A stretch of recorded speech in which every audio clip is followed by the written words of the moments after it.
Hello everybody, back here again for another vlog a day, and today is Tuesday the 27th, and today was one of those beautiful days we've been having this fall going into winter.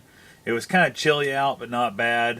We had our coldest overnight lows in like Ottumwa and Des Moines and some of those areas that we've had since mid-February. So even the end of last winter and the beginning of this winter has been super nice. Not the crazy cold weather, all that kind of stuff yet.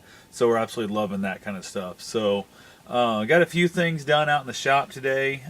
Nothing really major, but just some things going on, and hauled in a couple more loads of wood to burn. Getting ready to kind of set that up. I keep my wood quite a ways away from the actual garage. I just keep termites and that stuff away from it as far as I can. Then I have a wheelbarrow that I stack with wood, that I can actually fit the wheelbarrow right through the door, stack it inside, and then I'll go usually bring a load at a time. Then I'll bring a second load of wood in the wheelbarrow, leave it set outside the door. And what I'll do is I'll actually burn out of the wheelbarrow outside first. Then I don't have to restack it inside if I don't have to. And then I can, once it's empty, I'll burn out about what's inside and then go from there. When the weather starts getting crappy and we got more snow and ice and all that stuff out, I try and keep a lot more wood in the shop, because I don't like to bring in a whole bunch of wood at one time, because one, it just, all the ice and snow and all that junk, it makes the garage colder a lot longer, runs across the floor, there's no drain or anything in there, that's a pain in the butt.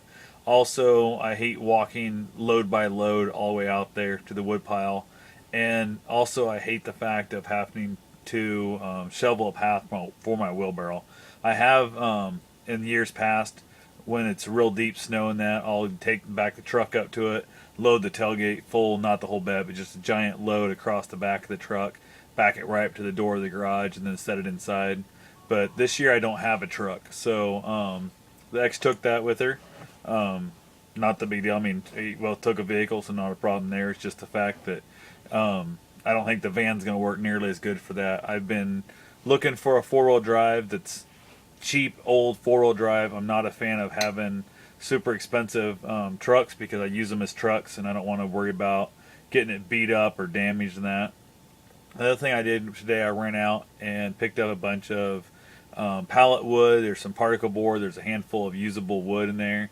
There's a factory nearby that has a lot of scrap and stuff that's not usable for them, but usable for their projects. And a lot of that stuff I can burn. So I've been burning a handful of the stuff from them before, little scrap plywood and all that kind of stuff.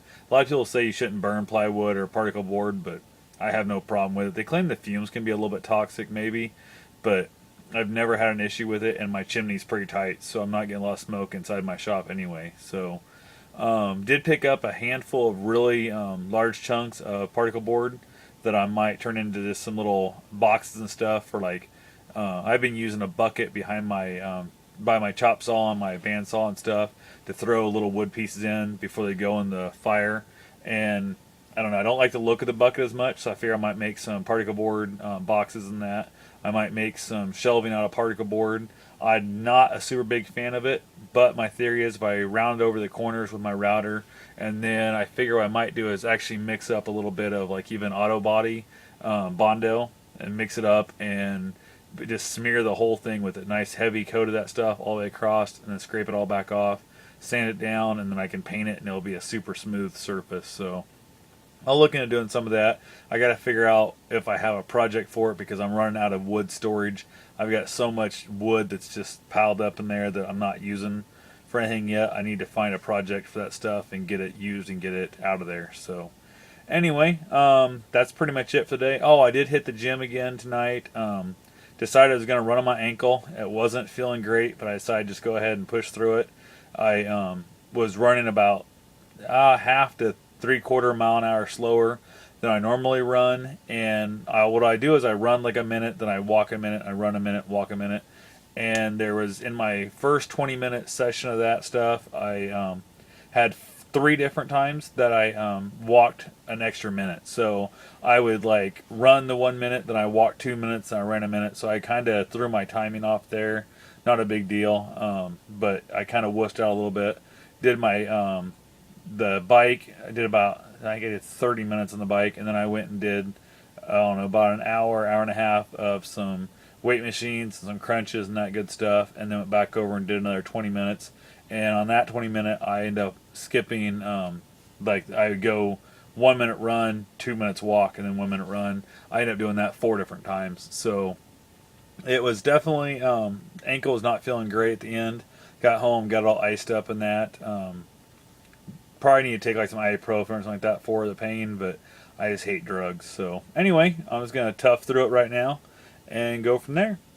Hope you guys have yourself a safe and wonderful day, and thanks for watching.